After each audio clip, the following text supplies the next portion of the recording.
যারা বেচারা টিচারিতে কাজ করেও আজকে অযোগ্য প্রমাণিত হয়েছে। তাদের অপরাধের মাত্রাটা অনেক বেশি, সেই জন্য তাদের ভবিষ্যতে কোনো নিয়োগ প্রক্রিয়া তারা অংশগ্রহণ করতে পারবে না, এবং তারা যে পরিমাণ সরকারি কোষাগারের টাকা পেয়েছেন ওই সময়ে, যে সময়ে তারা দুর্নীতিগ্রস্ত নিয়োগের সুযোগ পেয়েছেন, সব টাকা ফেরত দিতে হবে। কিন্তু তারা যাতে গ্রুপ সিতে পায়। এখন তাদের যদি রক্ষা করতে হয়, তাহলে মমতার যত বেআইনি টাকা আছে তিনি জমিয়েছেন, সেই টাকা দিয়ে তাদের রক্ষা করুন, সরকারি কোষাগারের টাকা দিয়ে নয়। টাকা নিয়েছেন মুখ্যমন্ত্রী, পরিকল্পনা করেছেন মুখ্যমন্ত্রী, এবং বেচারা পার্থ ফেসে গেছে। পার্থ ছিল রাইট হ্যান্ড। প্রশ্নপত্র ফাঁস হতেই পারে, কেন আমি এর আগেও বলেছি যে তৃণমূল দলটা এবং এই সরকারটা তারা দুর্নীতিবিহীন বাঁচতে পারে না।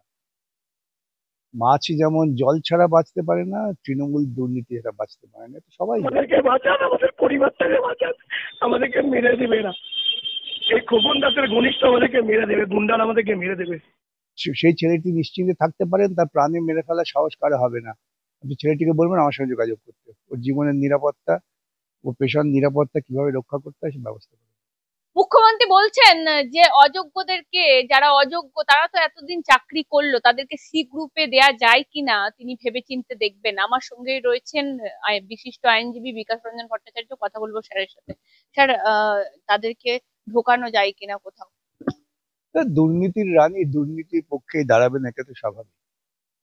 তিনি দুর্নীতি করেছেন, যার ফলে লোকগুলো চাকরি গেছে, এবং শুধু চাকরি গেছে তা না, তাদের কাছ থেকে টাকাটা ফেরত নেওয়ার নির্দেশ আছে আদালতে। তিনি এখন ভাবছেন তাদের কি করে বাঁচানো যায়। তাদের বাঁচানো যায় একমাত্র যদি তৃণমূল তাদের নিজের সমস্ত সম্পত্তি বিক্রি করে এদের টাকাটা ফেরত দেন এবং এদের একটা স্থায়ী ক্ষতিপূরণ দেন।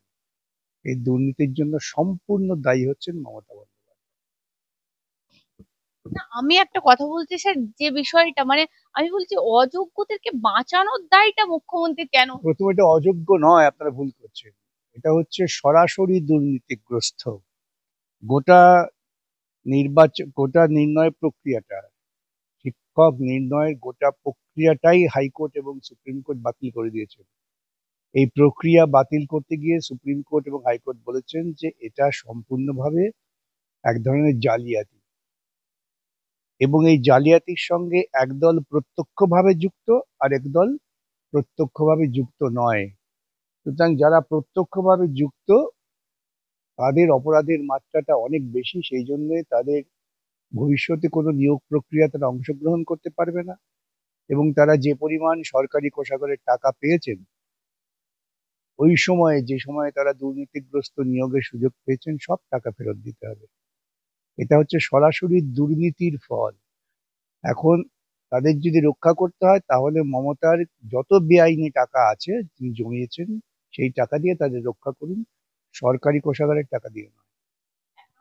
একটা জিনিস দেখা যাচ্ছে স্যার, মমতা বন্দ্যোপাধ্যায় বারবার, আমি বলছি যাদের চাকরি গেল, পুরো 26,000-দেরকে নিয়ে কখনো কথা বলেননি। শুধু যাদের চাকরি গেল, যাদের কোর্ট চাকরি খেলো, বা এই যে আপনারা কথায় কথায় নাকি আইনের দ্বারস্থ হয়ে যাচ্ছেন, শিক্ষকদেরকে জোরো করে মুখ্যমন্ত্রী বলছেন। দেখুন, উনি দুর্নীতি করবেন আর পশ্চিমবঙ্গের সব মানুষও দুর্নীতির সঙ্গে সহযোগিতা করবে, তা তো হতে পারে না। বামপন্থীরা আছেনই তো সমাজের যত ক্লেদ, যত দুর্নীতি, যত অপরাধ, সেসব দূর করবার জন্য। সেই জন্য উনি দুর্নীতি করলে পরে আমাদের বলতেই হবে। না, মুখ্যমন্ত্রী বলছেন যে এরা শুধু কোর্টে চলে যায়, সব বিষয় নিয়ে এরা কোর্টে চলে যায়। কিন্তু আমাদেরকে, আমি বলছি সুপ্রিম কোর্ট যখন যাদেরকে চিহ্নিত করে দিয়েছে, তাদেরকে এত ঢোকানোর জন্য এত মুখ্যমন্ত্রী নড়ে চড়ে বসছেন কেন? পার্থ চট্টোপাধ্যায় টাকা নিয়েছিলেন, মুখ্যমন্ত্রী তো টাকা নেন। টাকা নিয়েছেন মুখ্যমন্ত্রী, পরিকল্পনা করেছেন মুখ্যমন্ত্রী, এবং বেচারা পার্থ ফেসে গেছে। পার্থ ছিল রাইট হ্যান্ড শিক্ষামন্ত্রী, ও রাইট হ্যান্ড একসময় শিল্পমন্ত্রী ছিল। ওদের ওই বড় কি সব কমিটি ফমিটি আছে, তার মাথার চেয়ারম্যান ছিল। এটা কি মুখ্যমন্ত্রী পার্থ কেউ জানতো না? সবাই জেনে শুনে চুরি করেছে, ওরা ভেবেছিল ধরা পড়বে না, কেউ ধরতে পারবে না ওদের, এটাই ছিল ওদের আকাঙ্ক্ষা, কিন্তু সেটা ব্যর্থ হয়ে গিয়েছে। মুখ্যমন্ত্রী কি ব্যাক ফুটে অনেক? ব্যাকফুট ফ্রন্ট ফুট জানি না, ওর কোনো ফুটই নেই। মাঝে মাঝে দেখেন না হুইল চেয়ারে ঘুরে বেড়ায়, এখন হুইল চেয়ারটাই হচ্ছে পার্মানেন্ট।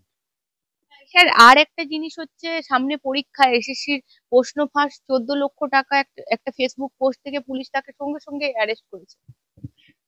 প্রশ্নপত্র ফাঁস হতেই পারে, কেন আমি এর আগেও বলেছি যে তৃণমূল দলটা এবং এই সরকারটা তারা দুর্নীতিবিহীন বাঁচতে পারে না। মাছ যেমন জল ছাড়া বাঁচতে পারে না, তৃণমূল দুর্নীতি ছাড়া বাঁচতে পারে না, এটা সবাই জানে। যারা জানে না বলছেন তারা জানেন না, তারা নিজস্ব স্বপ্নালোকে বসবাস করেন। পুলিশ তো অ্যারেস্ট করছে যদি আপনি প্রশ্নপত্র ফাঁস Arrest বলেন। করতেই হবে, এটা পুলিশের প্রাথমিক কাজ, ন্যূনতম প্রাথমিক কাজ। তা পুলিশ আছে কি করতে? পুলিশের কাজ হচ্ছে কোনো বেআইনি কাজ হলে, আইন বিরুদ্ধ কাজ হলে সেটাকে আটকানো, গ্রেপ্তার করা, তদন্ত করা, সাজা দেওয়া। এই জন্যই তো পুলিশ। জনগণের টাকায় পুলিশ পোষা হয় কি জন্য জানেন? যারা সামনে আনছে তাদেরকে অ্যারেস্ট করছে। তার মানে পুলিশ আইন মেনে কাজ করছে না, আইনের বিরুদ্ধে কাজ করছে। এর জন্য পুলিশকে যথাযথ সাজা পেতে হবে। পোস্ট দেখে গ্রেফতার করে। পুলিশকে তার এই ঘটনা যদি পুলিশ ঘটিয়ে থাকে তাহলে তাদের বিরুদ্ধে ব্যবস্থা নিতে হবে এবং নেব আমরা। যারা এই সমস্ত পুলিশের বেআইনি কাজের দ্বারা আক্রান্ত হচ্ছেন তারা যদি আমাদের সঙ্গে যোগাযোগ রাখেন তাহলে পুলিশের বেআইনি কাজের বিরুদ্ধে আইনি পদক্ষেপ আমরা নেব। সাংবাদিক বর্ধমান জেলার একটা পোর্টাল চালায়, কার্যত তার বাড়ি ঘর যেভাবে নৃশংসভাবে ভেঙে দেওয়া হয়েছে, মানে কি বলবেন? স্বৈরাচার চলছে, এ রাজ্যে তো গণতন্ত্র নেই, এ রাজ্যে পুলিশ রাজ চলছে। তাই এখন সেই জন্য আপনাদের সমস্ত সাংবাদিকদের ঐক্যবদ্ধ হওয়া দরকার। সাংবাদিকরা আপনারা ঐক্যবদ্ধ হন, যারা এই সমস্ত পোর্টালের সঙ্গে বিভিন্নভাবে যুক্ত, খবরাখবরের করেন, খবরাখবর শোনেন, দেখেন, তারা সকলে মিলে ঐক্যবদ্ধ হয়ে এই সেই ছেলেটি নিশ্চিন্তে থাকতে পারেন, তার প্রাণে মেরে ফেলার সাহস কারো হবে না। আপনি ছেলেটিকে বলবেন আমার সঙ্গে যোগাযোগ করতে, ওর জীবনের নিরাপত্তা, ও পেশার নিরাপত্তা কিভাবে রক্ষা করতে হয় সে ব্যবস্থা করবে। এই যে 14 লক্ষ টাকা এসএসসির প্রশ্নপত্র ফাঁস, এমনটাই অভিযোগ দেখা যাচ্ছে। আমি বলছি এই 7 তারিখে পরীক্ষা, 14 তারিখে পরীক্ষা, তার আগেই আমি এই সরকার কি আর কোনো শান্তিপূর্ণ পরীক্ষা নেবে না, মানে এইরকমটাই কি? আমি তো বহুবার বলেছি, একই কথা বারবার বলতে হয় যে এই সরকারের পক্ষে সততার সঙ্গে কাজ করা অসম্ভব। এরা দুর্নীতিটাকেই মনে করে সৎ প্রক্রিয়া। এসএসসি তো সরকারির একটা অংশ, সে কি করবে? এসএসসি তো কি করছে দেখছে না, সুপ্রিম কোর্ট কি মন্তব্য করছে এসএসসি এবং এদের বিরুদ্ধে। এটা আমাকে আর নতুন করে বলতে হবে যে বহু মানুষের জীবনে সর্বনাশ করে দিচ্ছেন আপনার, এই কমেন্ট তো সুপ্রিম কোর্ট করেছে। এসএসসি এখনো সত্য কথা বলছেন না।